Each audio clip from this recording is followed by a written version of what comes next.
اس میں کلیدی کردار چائنا کا ہے، اور چائنا اس گیم میں پاکستان کے ساتھ ہے۔ انشاءاللہ مغرب کی طرف سے بھی اچھی خبریں آنی شروع ہو جائیں گی، اور جو پاکستان کے اندر میں جو فسادی ٹولہ ہے، اس فسادی ٹولے کے پرزے کاٹے جا رہے ہیں، اور انشاءاللہ تعالی جلد ہی اچھی خبریں آئیں گی۔ عوام کو بیوقوف بنا کر، عوام کو لالی پاپ دے کر، عوام کو جناب جی کھوکھلے نعرے دے کر بہت وقت گزار لیا پی ٹی آئی نے۔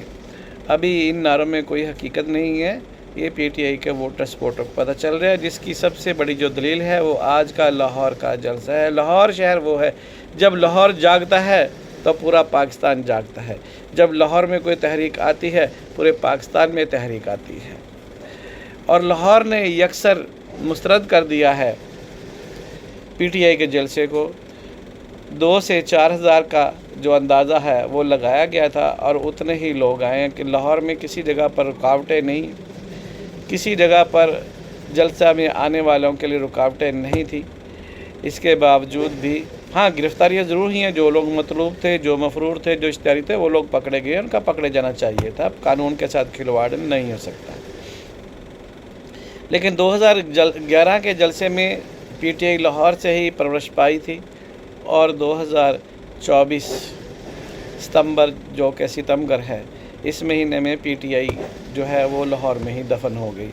تمام تر وسائل ہونے کے باوجود، تمام تر اجازتیں ملنے کے باوجود ایک ناکام جلسہ ہوا، اور اس کی جلسے کے فیورٹ ہونے کے اور جلسے کے بڑا ہونے کا کوئی بھی بندہ دعویٰ نہیں کر سکتا۔ کوئی بھی بندہ، پی ٹی آئی کا بندہ یا آزاد رہے، کوئی بھی یہ دعویٰ نہیں کر سکتے کہ یہ جلسہ آؤٹ اسٹینڈنگ تھا۔ ایسی بات نہیں تھی۔ گو کہ راولپنڈی کا جلسہ کچھ آؤٹ اسٹینڈنگ تھا، وہاں پر 20 سے 30 ہزار کے قریب لوگ شامل تھے، گاڑیوں کا بڑا رش ہوتا ہے، گاڑیاں بھی بہت تھی، لیکن لاہور کا جلسہ ناکام ترین جلسہ ثابت ہوا ہے۔ اور ججوں کا جناب جی جو رکاوٹیں تھیں، وہ ججوں کے بارے میں جو تحفظات تھے اس کا علاج ہو چکا ہے، اور جو مطلوبہ اکثریت درکار تھی قومی اسمبلی میں، وہ تقریباً اکثریت ابھی پاکستان مسلم لیگ نون اور پیپلز پارٹی مل کر حاصل کر چکی ہے۔ سینٹ میں بھی کوئی بات نہیں، ہمارے پاس بھی کوئی کرنل لیاقت ہوگا جو سینٹ کو بھی مینج کر لے گا۔ آپ کو یاد ہے کہ سینٹ میں جب اپوزیشن کے ووٹ 14 سے 17 ووٹ زیادہ تھے، تو جب بھی وہاں پر ووٹنگ ہوتی تو پی ٹی آئی کا ایجنڈا کامیاب ہوتا اور اس کے بل پاس ہوتے تھے۔ تو کوئی بات نہیں، ہمیں بھی کوئی کرنل لیاقت مل جائے گا، اور انشاءاللہ پھر سینٹ سے بھی یہ بل پاس ہو جائے گا۔ ابھی آرڈیننس کی شکل میں آ چکا ہے۔ ابھی کل جناب ججوں نے جسٹس عائشہ ملک کے گھر میں ایک ججز میٹنگ ہوئی ہے، جو باغی جج ہیں، فراری جج ہیں، انہوں نے ایک میٹنگ کی ہے جسٹس عائشہ کے گھر پر کھانے میں، اور اس میں منصور علی شاہ اور یہ ترمین اللہ اور پورا وہ گینگ جو کالے بھونڈ اپنے آپ کو کھلواتے ہیں، وہ سب شامل تھے، اور وہ اس میں مشاورت کر رہے تھے کہ جناب جی اسٹیبلشمنٹ کو کیسے زچ کرنا ہے، اور حکومت کو کیسے زچ کرنا ہے، اور عمران خان کو کیسے فتح دلانی ہے، اس کے لیے وہ لوگ پلاننگ کر رہے تھے۔ اب جب کہ جلد ہی آئینی عدالت وجود میں آ جائے گی، تو سپریم کورٹ کی جو حیثیت، جو ویلیو ہے، وہ پاکستان کی کل مختار کی جو پوزیشن تھی وہ ختم ہو جائے گی۔ آل عنان جو تھے وہ سپریم کورٹ تھی۔ سپریم کورٹ کا کام نہیں ہے کسی وزیر اعظم کو نااہل کرنا، یہ اسمبلی کا کام ہے۔ وزیر اعظم کے خلاف عدم اعتماد آ سکتی ہے، کوئی بھی وزیر اعظم ہو، عدم اعتماد آئے اس کو جناب ڈی سیٹ کیا جائے، لیکن سپریم کورٹ سیاسی تناظر میں سیاسی لوگوں کے ہتھوں چڑھ کر اگر سپریم کورٹ کے جج کسی وزیر اعظم کو ڈی سیٹ کرتے ہیں تو یہ انتہائی غلط اور ابابدالہ ہے، ایسا نہیں ہونا چاہیے۔ کوئی بھی وزیر اعظم ہو، آنے والے دنوں میں کوئی بھی وزیر اعظم ہو، اس کو ڈی سیٹ نہیں ہونا چاہیے، بائی دا سپریم کورٹ نہیں ہونا چاہیے۔ سپریم کورٹ ایک آئینی ادارہ ہے، سپریم کورٹ نے قانون کی امپلیمنٹیشن کرنی ہے۔ سپریم کورٹ قانون نہیں بنا سکتا، لا میکر صرف اسمبلی ہے۔ سپریم کورٹ نے قانون کی تشریح کرنی ہے اور قانون پر عمل کروانا ہے، عملداری کرنی ہے، لیکن بدقسمتی سے پاکستان کی جو سپریم کورٹ ہے وہ قانون کو ری رائٹ بھی کر رہی ہے، اور ملکی سیاست میں اپنا حصہ لے رہی ہے۔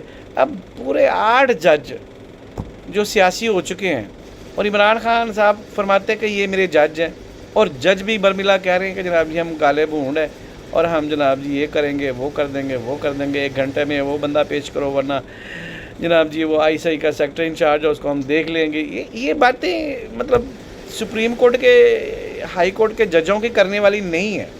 ان کا کیا مطلب کہ دشمنی ہے ISI کے سیکٹر کمانڈر انچارج سے، فلاں سے، ٹھمکان سے؟ یہ دیکھیں، یہ ملک کے اندرونی معاملات ہیں، یہ اسٹیبلشمنٹ اور یہ حکومتی ادارے جو ہیں یہ ان کے آپس کے معاملات ہیں۔ بعض اوقات ملک کے مفاد کی خاطر ایسے اقدامات کرنے پڑتے ہیں، ایسے لوگوں کو اٹھانا پڑتا ہے ایمرجنسی کے طور پر، جو ملک کے لیے انتہائی ضرورت۔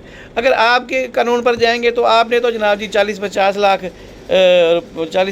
لاکھ روپے میں تو جناب جی وہ شہباز گل کی ضمانت لی ججوں نے، اور شہباز گل صاحب جناب جی وہ 92 چھٹے دن امریکہ پہنچ گئے۔ ابھی لا کے دکھائیں نا جناب جی اس کو واپس۔ آپ لا سکتے ہیں جج؟ نہیں لا سکتے۔ کون ذمہ دار ہے اس کا؟ اس طرح بہت سارے لوگ سپریم کورٹ اجازت سے باہر چلے جاتے پھر واپس نہیں آتے، تو اس کا کون ذمہ دار؟ سپریم کورٹ کو چاہیے کہ وہ سب سے پہلے محب وطن ہو، سب سے پہلے محب وطن ہو، اور ملک کے مفادات کی خاطر وہ کام کرے اور قانون پر عمل کرے۔ ہر بات میں ٹانگ اڑانا سپریم کورٹ کے ججوں کا کام نہیں ہے۔ ہر بات میں جناب جی وہ چھلانگ لگا کے آتے۔ وہ پچھلے جسٹس عطا بندیال، ان کے پاس کیس گیا جناب جی وہ IG پنجاب کا، ہاں جی DIG پنجاب کا کیس اور گیا ہے، تو جناب جی وہ اس میں وہ لے کر چلے گئے جناب جی وہ الیکشن کا معاملہ اس میں لے کر چلے گئے۔ تو اس طرح جو اپنے آپ کو ایکسپوز یا اپنی شناخت کروانی یا اپنی اوقات دکھانی، یہ غلط بات ہے۔ جو کام آپ نے ایک ہی کیس میں 2 فیصلے دیے ججوں نے، حمزہ شہباز کے خلاف فیصلہ دیا، کیس وہی تھا، پھر حکومت کے حق میں فیصلہ دیا، کیس وہی تھا۔ تو اس میں قانون کو ری رائٹ نہیں آپ کر سکتے۔ آپ نے دھوکہ دیا، آپ نے قوم کو، ملک کو آپ نے دھوکہ دیا، آپ مانیں تسلیم کریں۔ میں کہتا ہوں ان لوگوں کو جلد از جلد گرفتار کرنا چاہیے، آرٹیکل 6 لگنا چاہیے ان کے اوپر، جہاں جہاں پر یہ لوگ ایکسپوز ہو رہے ہیں ان کو کام سے ہٹا دینا چاہیے، اور ان کو جناب جو ہے وہ گرفتار کرنا چاہیے، ان کے اوپر کیس چلنے چاہیے، تاکہ ملک میں آئندہ آنے والے جو جج ہیں وہ جناب اپنی حدود میں رہیں، اور آئینی جو عدالت بن رہی ہے اس کے حق میں اس لیے ہم لوگ جا رہے ہیں کہ کم از کم سپریم کورٹ کو دیکھنے والا بھی تو کوئی ہو نا۔ سپریم کورٹ عقل کل بن جائے، تمام اختیارات سپریم کورٹ لے جائے، وزیر اعظم کو بھی وہ برخاست کر دے، ہاں جی وہ DIG کو بھی وہ برخاست کر دے، تو ایسا کام نہیں ہونا چاہیے۔ آپ نے اپنی پریڈکشن دینی ہے، آپ نے اپنا فیصلہ دینا ہے، اور اس کے اوپر عمل کرنا نہیں کرنا جو ہے وہ اس کے تناظر میں دیکھنا چاہیے، حالات کے تناظر میں، پھر اس کے حساب سے فیصلہ کرنا چاہیے۔ لیکن اپنے آپ کو بدمعاش نہیں ثابت کریں، اپنے آپ کو پاکستان کا مالک نہیں ثابت کریں۔ آپ عوام کے ملازم ہیں، عوام کی تنخواہوں پر ہیں، آپ نے اپنے سیٹ سے انصاف کرنا ہے۔ اللہ سبحانہ تعالیٰ پاکستان کی حفاظت فرمائے۔ پاکستان زندہ باد، پاکستان پائندہ باد، اسلام زندہ باد۔